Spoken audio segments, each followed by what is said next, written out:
Hey everyone, and welcome back for another deep dive. You all gave us quite a challenge this time. Oh, yeah? We're tackling excerpts from Dale Carnegie's How to Stop Worrying and Start Living. A classic. A classic, and I have to say, the timing couldn't be better. It seems like everyone's struggling with worry these days. It's a pretty universal experience. So our mission today is to really dig into Carnegie's wisdom and to try to pull out those practical techniques for overcoming anxiety. Love it. I think our listeners are going to be amazed by some of the stories in this book. Oh, absolutely. I know, when I was skimming through some of the excerpts you sent me. They really are incredible. There's one about a businessman who was so stressed he literally collapsed. Oh, wow. It's a stark reminder that worry isn't just a mental game. Right. It can really take a toll on our physical health. It can. And, Carnegie starts the book off with this very point. He quotes Dr. Alexis Carrel, a Nobel Prize-winning surgeon, Okay. who said, "Businessmen who do not know how to fight worry die young." That's a pretty serious statement. It is. And he backs it up with some pretty alarming statistics. Like what? Did you know that almost half of all hospital beds are occupied by patients with nervous and mental disorders? Half, that's a lot higher than I would have guessed. It is a significant number. So we're not just talking about a little bit of stress here and there. Worry can actually be life-threatening. It absolutely can. No wonder you sent me this book.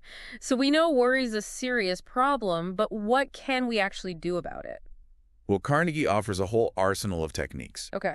And one of the central themes is the importance of living in day-tight compartments. Day-tight compartments. It's a concept he borrowed from the physician, Sir William Osier. Okay, I'm intrigued, but I need you to break that down for me. Sure. What does that even mean? Well, imagine a ship with watertight compartments. Okay. If one section is breached, the damage is contained. Yeah. And the ship can still sail. Osier applied this same principle to life. He urged us to shut the iron doors on the past, those dead yesterdays as he called them, and to seal off the future with a mental curtain. By focusing solely on the present moment, we avoid being overwhelmed by regrets and anxieties. So it's about not letting the past or the future leak into the present moment. Exactly. Creating a mental space where you can just be fully present. You got it. Makes sense, because if we're constantly dwelling on what went wrong yesterday or freaking out about what might happen tomorrow, we're using up all our energy before we even get to today's challenges. Exactly. And, ruminating on the past or worrying about the future actually triggers our stress response. Oh, really? It's like reliving those negative experiences over and over, which depletes our mental energy for dealing with the present. So how do we actually make this day-tight compartments idea a reality? It's a great concept, but how do you actually shut those mental doors Right. on the past and the future? It takes practice, but one of the most effective ways is to cultivate mindfulness. Okay. The ability to bring your attention to the present moment without judgment. There are a lot of different techniques you can use, like meditation, or even just focusing on your breath. Right, kind of like hitting the reset button on your mind when those worries start creeping in. Exactly, and it doesn't have to be some elaborate ritual either. Even taking a few deep breaths Yes. and consciously bringing your attention to your surroundings can make a huge difference. I can see how that could help break the cycle of worry. It's like, okay, here I am in this moment. What can I do right now? Exactly. And, Carnegie shares a story about a woman named Mrs. E.K. Shields, who was driven to the brink of suicide after losing her husband Oh, wow. and facing financial ruin. What pulled her back from the edge was this one day at a time philosophy. She actually typed out the sentence, "Every day is a new life to a wise man," and pasted it on the windshield of her car Wow. as a constant reminder. That's dedication. Talk about turning a phrase into a lifeline. She really took that idea to heart. She did. And her story highlights the power of choosing our focus. We can choose to dwell on the past and worry about the future.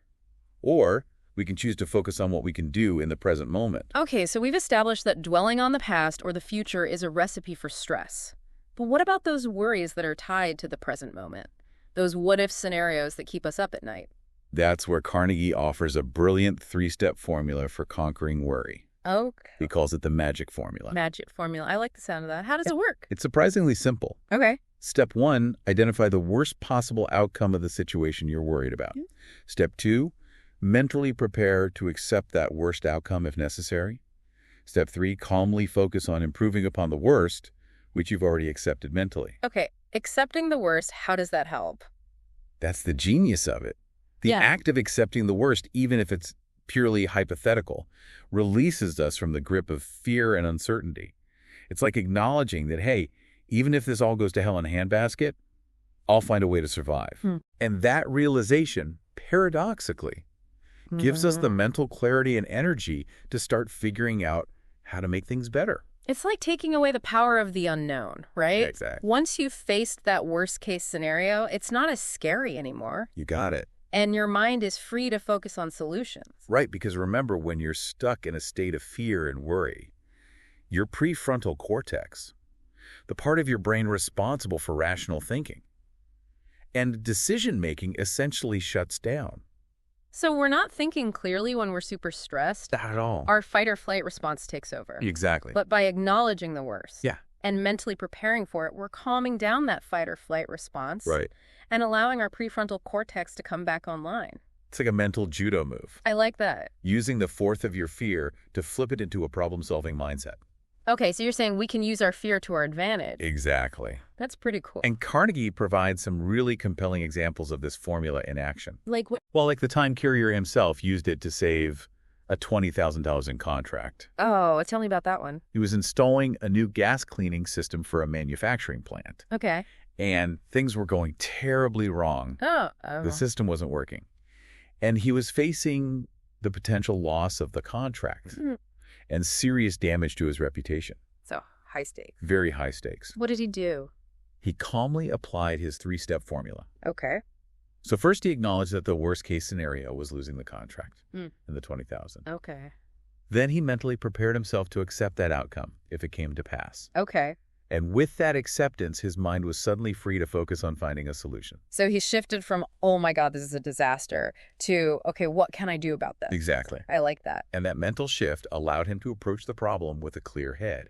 He ran some tests, identified the issue, and figured out that with an additional $5,000 investment in new equipment, he could fix everything. So he turned what could have been a financial disaster into a $15,000 profit. He did. That's incredible. Yeah, it is, and it really highlights the power of this mental shift. By accepting the worst, we free our minds from that crippling fear and open ourselves up to creative problem solving. Okay, I'm starting to see how this magic formula can be applied in different areas of life. It's not just about business challenges, right? You're absolutely right. It's a mindset, a way of approaching any problem or challenge.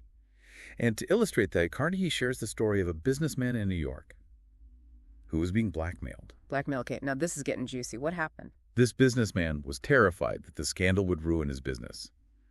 He agonized for days over what to do, whether to pay the hush money or risk exposure. The fear was consuming him. That would be a tough situation to be in. It's easy to see how your mind could just go into overdrive, imagining all the worst-case scenarios. Absolutely, and that's precisely what was happening to this man. But then he remembered Carrier's formula. He forced himself to ask the tough question, what's the absolute worst that can happen? It seems almost counterintuitive, right? Like, why would you want to focus on the worst possible outcome? Because by facing that fear head on, you're taking away its power. Okay. And that's exactly what happened in this case. Once the businessman acknowledged that the worst-case scenario was his business being ruined, he was able to think more clearly about his options. He realized he could consult his attorney, something he hadn't even considered in his panicked state. So he was able to step back from the emotional turmoil and take a more rational approach to the situation. Exactly. What happened next? Well, it turned out that the whole thing was a scam. What? The government agent trying to blackmail him was actually a wanted criminal. Oh, wow. And the businessman was completely in the clear. Wow, what a twist. So if he hadn't forced himself to face that worst-case scenario, he might have made a decision out of fear. He might have. That would have had real consequences. Exactly. He might have paid the blackmail money or taken some other drastic action that wouldn't have been necessary. By applying the magic formula, he was able to gain a sense of control over the situation and avoid making a rash decision. This is amazing. So this formula can really work in all kinds of situations. It can. From business deals gone wrong to facing serious personal crises. But I have to admit, I'm a little skeptical. What about those situations where the worst-case scenario is truly devastating? I'm thinking of things like serious illness or the loss of a loved one. You bring up an important point. There are certainly situations where accepting the worst might seem unbearable. But even in those cases, Carnegie argues that there's a certain power in facing reality head-on, and he illustrates this with the story of Earl P. Haney, who was diagnosed with terminal duodenal ulcers. Oh, wow, that's heartbreaking. It is. He was told to get his affairs in order because he didn't have long to live. But instead of falling into despair, he made a decision if he was going to die anyway. He was going to make the most of the time he had left. So he decided to live life on his own terms. I love that. He did. He booked a round-the-world cruise, indulging in fine food and drink, making new friends, embracing every adventure. You know, it sounds like even though he didn't consciously use Carrier's method, his decision really mirrors its core principles. It does. He accepted death, freeing himself to live fully. That's a great observation. And here's the amazing part. He had the time of his life on that cruise. When he returned home, he gained weight. He felt better than he had in years, and guess what? The ulcers were gone. He recovered. That's incredible. It is. And while we can't say for sure that his change in mindset directly contributed to his recovery, it's certainly an interesting possibility. It really makes you think about the power of mindset. It does. So it sounds like we're saying that even in the face of truly difficult situations, there's still a power in choosing how we respond. Absolutely. And that can actually have a positive impact on our well-being. It can. And this actually speaks to another larger theme in Carnegie's book. Okay, what's that? The importance of keeping busy as an antidote to worry. I can definitely relate to that. When I'm swamped with work, I have less time to spiral into those what-if anxieties. Exactly. And there's a psychological reason for that. Oh, there is. The mind can only focus on one thing at a time. So when we engage in purposeful activity, whether it's working a hobby or even just helping someone else, we're crowding out those negative thoughts and emotions. So it's not about distraction necessarily. It's about filling our minds with something constructive and engaging. That leaves less room for worry to take hold. Exactly. And, Carnegie shares a lot of stories in the book to illustrate this point. Give me one. Okay. Well, there's the story of Marion J. Douglas, a man who was completely devastated after losing 2 young daughters. Oh, that's awful. It is a terrible tragedy. He couldn't sleep, he couldn't eat, he couldn't focus on anything but his grief. But what eventually pulled him out of that despair was his young son, who asked him to build a toy boat. That's so sweet. And I bet focusing on that task, even something as simple as building a toy boat, gave him a much-needed break from the intensity of his grief. You're exactly right. And it was a turning point for him. He realized that staying busy was the key to keeping those painful thoughts at bay. He had started making lists of things around the house that needed fixing. He got involved in civic activities and basically filled his life with purposeful activity. So he essentially crowded out the grief with constructive action. He did. That's a really powerful concept. It is, and it highlights the importance of finding activities that engage us, whether it's creative work, physical activities, spending time with loved ones, or volunteering in our communities. It's about finding those things that make us feel alive and connected, those things that remind us that there's more to life than our worries. You beautifully put. And you mentioned earlier about how worry can have physical effects. And I'm thinking about the story of Charles Kettering. Oh, yes, the inventor of the electric self-starter for automobiles. Right. And when he was first starting out, he was incredibly poor, living in a barn, struggling to make ends meet. But his wife later said that even though she was worried sick about their finances, Kettering never seemed bothered. He was simply too engrossed in his work to worry. I love that. It's like, do what you love, and you'll never work a day in your life. Exactly. Passion and focus can be incredibly powerful antidotes to anxiety. And it's not just anecdotal evidence either. Oh. Remember during World War II, Army psychiatrists used this keep-'em-busy approach to treat soldiers suffering from combat fatigue. Wow. So this is a tried and true technique. It is. Even used in clinical settings. Absolutely. And it's not a new idea either. Yeah. The ancient Greek physicians were advocating for the therapeutic benefits of work. Centuries ago, they understood that purposeful activity could soothe the nerves and restore balance to the mind. That's fascinating how some of these ancient wisdoms are still so relevant today. Isn't it? We're all still grappling with the same basic human challenges, even though the world around us has changed so much. It's true. We tend to think we're so unique in our struggles, but the reality is that humans have been dealing with worry and anxiety for centuries. And that's comforting in a way. It means we're not alone in this. And it means there are solutions, tried and true techniques that have worked for people throughout history. Exactly. So we've got day-tight compartments, we've got the magic formula, we've got keeping busy.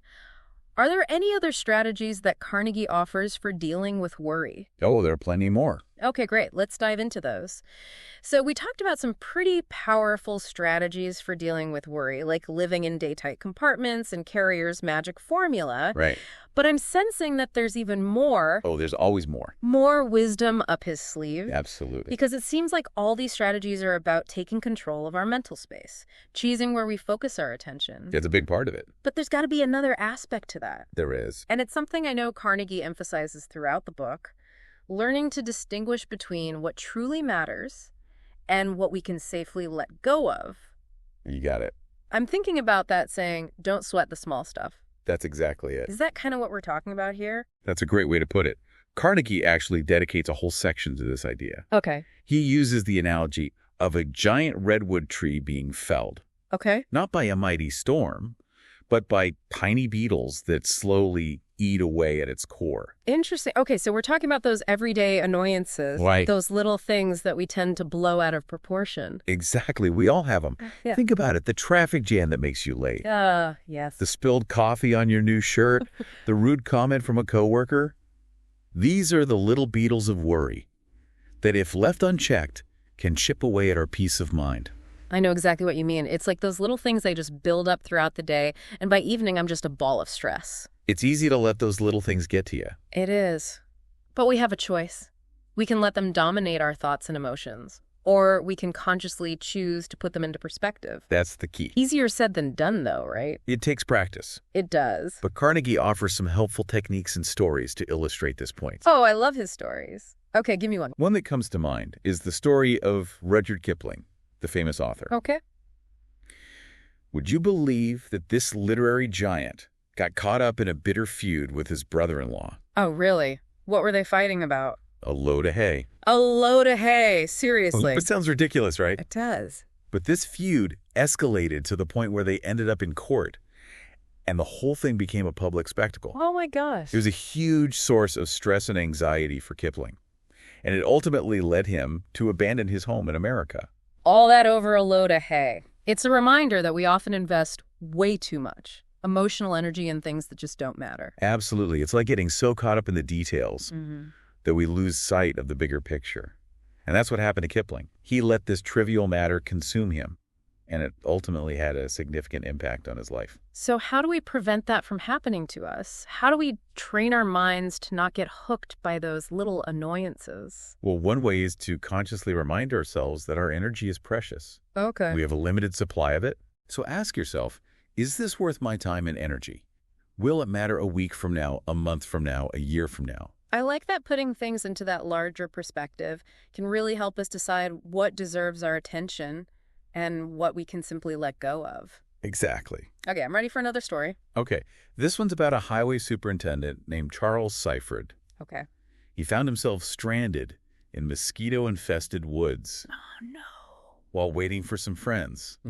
Most people would be pretty annoyed in that situation. I would be. But instead of cursing his bad luck, he cut a limb off an aspen tree and made a whistle. He made a whistle. I love that. It's like he chose to find joy, even in the midst of what could have been a really annoying situation. Exactly. He could have easily focused on the annoyance of the mosquitoes and let it ruin his day, but instead, he chose to find a moment of joy and amusement. It's a great reminder that we always have a choice We do. in how we respond to things. That's the key takeaway from that story. So we've talked about not sweating the small stuff. It's about learning to differentiate between what truly matters and what we can safely let go of. Right. But there's another important idea that Carnegie emphasizes: What's that? cooperating with the inevitable. Ah, yes, a powerful concept. But what does that even mean? Well, think about it this way. We often create unnecessary suffering for ourselves by resisting reality, by fighting against things we can't change. Okay. Carnegie points to an inscription on a 15th century cathedral in Amsterdam. Oh, okay. It is so it cannot be otherwise. That's deep. It's acknowledging that some things in life Mm-hmm. are simply beyond our control, and resisting them only creates more pain. Right. It's like when you hit your head against the wall, you're the only one who gets hurt. Exactly. There's a certain serenity that comes with acceptance. Sure. It's not about giving up or becoming passive. It's about choosing to focus our energy on what we can influence, rather than railing against the unchangeable. So instead of wasting energy fighting reality, we can choose to work with it, to adapt and adjust to the circumstances we find ourselves in. You got it. I think you mentioned earlier a story about losing a finger in a childhood accident. Oh, yeah, that was Carnegie himself. No. He was devastated at the time, of course. But he quickly realized that dwelling on it wouldn't change anything. Right, what's done is done. Sometimes life throws us curveballs, and we just got to figure out how to adapt and move forward. That's the spirit. Okay, so we've talked about accepting the things we can't change. But what about those situations where we're facing a potential threat or danger? I'm thinking about things like financial ruin, serious illness, or even just the fear of failure. How can we cooperate with the inevitable when it feels scary or overwhelming? It's a great question, and Carnegie offers a really interesting example. Okay. He tells the story of a biscuit salesman A biscuit salesman. on the ship Pinafore, Okay. which, by the way, was carrying a massive amount of explosives. Oh, wow. This biscuit salesman was absolutely terrified. I bet he was. He was convinced the ship was going to explode at any moment, and he was trembling with fear. I can only imagine the anxiety. He was a nervous wreck, Mm. but he couldn't leave his post. That would be desertion. So he had to find a way to cope with his fear, and guess what he did? What did he do? He forced himself to accept the inevitable. Really? He realized that if the ship exploded, he wouldn't even know it. It would be a quick and painless death. Okay, that's one way to look at it. But I guess it makes sense if you truly believe something's inevitable.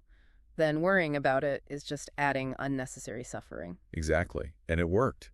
It did. He calmed down, accepted the potential danger, and was able to carry on with his duties. Wow, so sometimes the key to overcoming fear is to simply acknowledge it and embrace it as part of the human experience. That's a beautiful way to put it.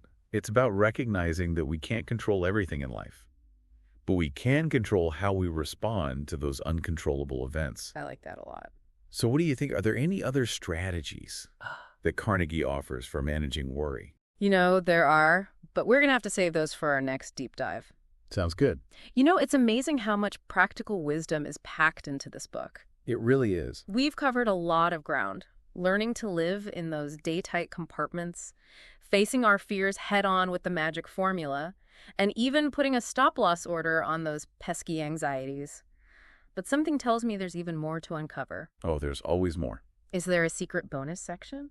Well, maybe not a secret bonus section, but there's definitely more to explore, and it's a crucial piece of the puzzle. Okay, hit me with it. It's the power of cultivating a positive mental attitude. Okay, I was hoping we'd get to this, because it's not just about managing the negative, right? Right. It's about actively fostering the positive. Absolutely. So much of what we've talked about so far has focused on letting go of worries and anxieties. But what about filling that space with something positive and empowering? I love that. What does Carnegie suggest we do in that department? He talks about finding lemonade in life's lemons. Okay, I love that. It's so simple, yet so profound.